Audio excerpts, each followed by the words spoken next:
Hello mga pips, kamusta na kayo? Okay, ngayon naman pag-aralan natin sa Tagalog ang paggamit ng may. Alam nyo ang may?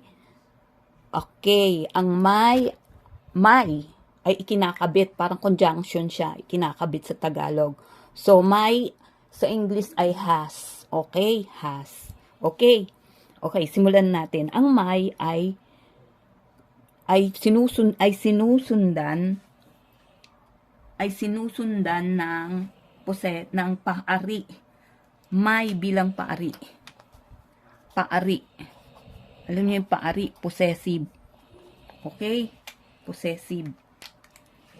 Halimbawa. Okay? Halimbawa. Halimbawa. Okay? Halimbawa. May kanya-kanya tayong opinyon. Siya ay may kanyang opinyon. Siya, okay, halimbawa. Example. Siya ay may, okay, may kanyang opinyon.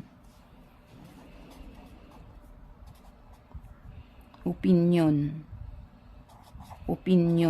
Okay? Siya ay may kanyang opinion. She has her own opinion. Diba? She has her own opinion. Okay, possessive. Where's the possessive pronoun dyan? Siya ay may kanyang opinion. Possessive is own, di ba? May, she has her own. Ito yung possessive niya, may. Siya ay may kanyang. Ito yung possessive, di ba? Kanyang, own. Okay? Ang may ay ito, has, may. Gets nyo? Okay, isa pa. Isa pa. Okay, isa pa. Gawin natin. Okay. May ginagawa ba si Maria? Okay. May, halimbawa, may ginagawa ba si Maria? Okay. May sa paggamit bilang siya? Sinusundan siya ng pandiwa. Okay. May followed by verb. Okay? Asan ang verb dito? Ginagawa. May ginagawa ba? Is Maria doing something? Is Maria doing something? Okay, gets nyo?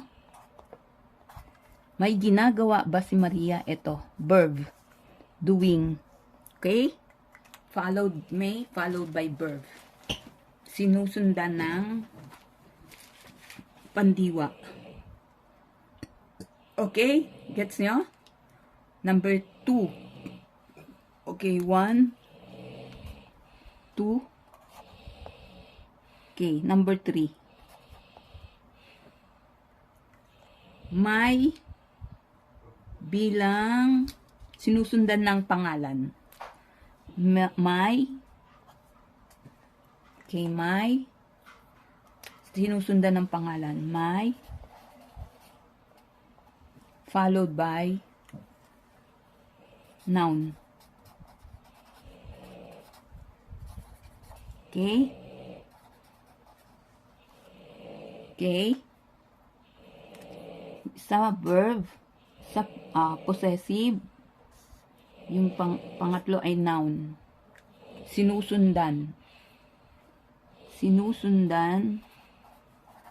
May sinusundan bilang ng pangalan.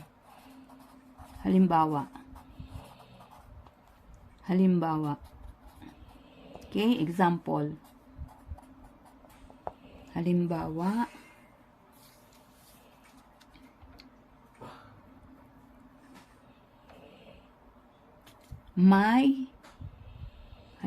May payong na naiwan sa mesa.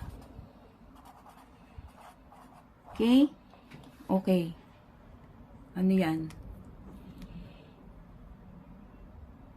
An umbrella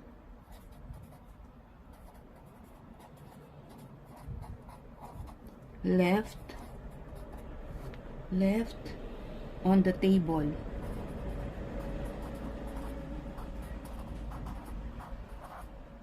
Okay, nasaan ang ano? May, asan ang noun? Payong, di ba? Okay? Gets nyo? Payong. May payong na naiwan sa mesa, an umbrella left on the table. Okay? Gets nyo? Noun. Okay? Followed by noun. Number 4. Number 4. Okay. Ano pa? May bilang sinusundan ng definitive article. Okay, pangtukoy. Okay, followed by okay. May followed by definitive article. Okay. May followed by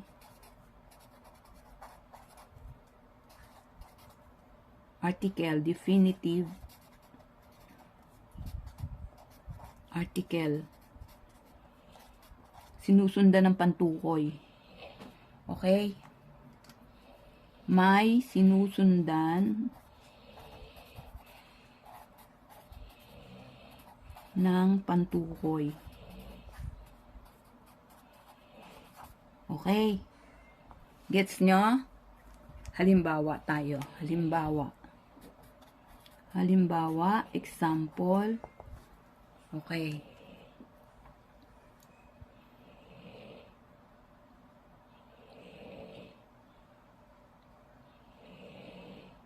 Halimbawa, may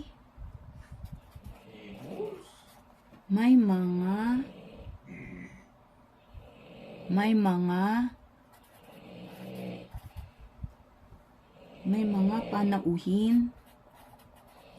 panauhin hindi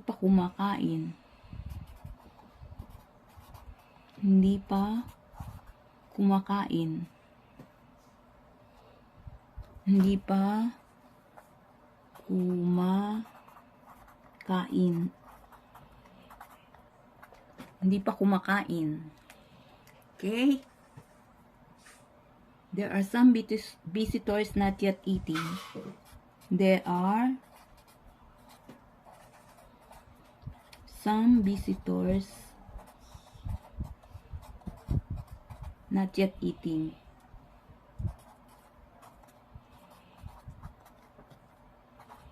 Okay?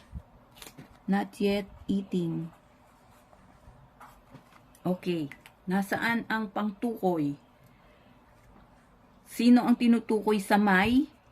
Sinusundan ang mga panauhin. Okay? Ito. Yan ang pantukoy. So, ayan. Pantukoy. Okay? There are some visitors. Okay? Get? Number 5. May 5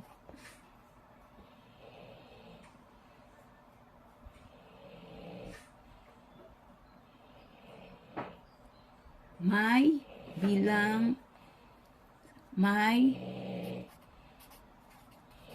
okay may followed by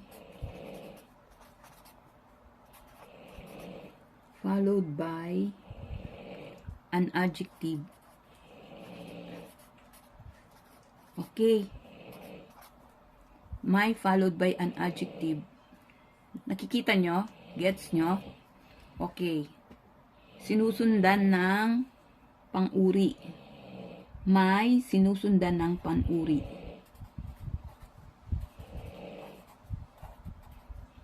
Ng pang-uri. Okay? Halimbawa. Example. Okay? Halimbawa.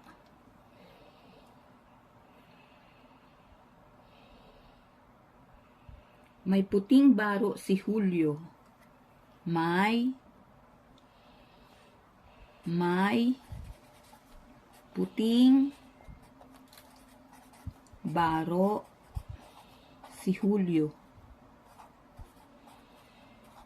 Okay? Julio has a white shirt.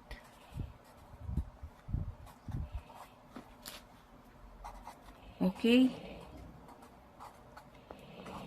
Gets nyo? Okay.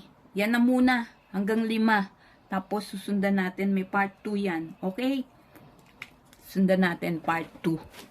Okay. Basahin natin. So, tandaan ninyo, ha? Tandaan ninyo ang paggamit ng may sa Tagalog. How? How? Paano? Kung ito ay sinusundan ng possessive o paari. Kung ito ay paari. Kung siya ay may kanyang is possession. Kanyang opinion. She has her own opinion. Okay? Kung ito ay sinusundan ng pandiwa. May ginagawa ba si Maria? Okay. Kung ito'y sinusundan ng pangalan. Halimbawa, may payong na naiwan sa mesa. Okay? Kung ito'y sinusundan ng pantukoy. Okay? Mga panauhin. May mga panauhin hindi pa kumakain. Okay? Kung ito ay sinusundan ng pang-uri. May puting baro si Julio. Julio has a white shirt. Okay? Next, may part 2 to. Marami pa. Okay? Bye-bye. Sundan nyo na lang.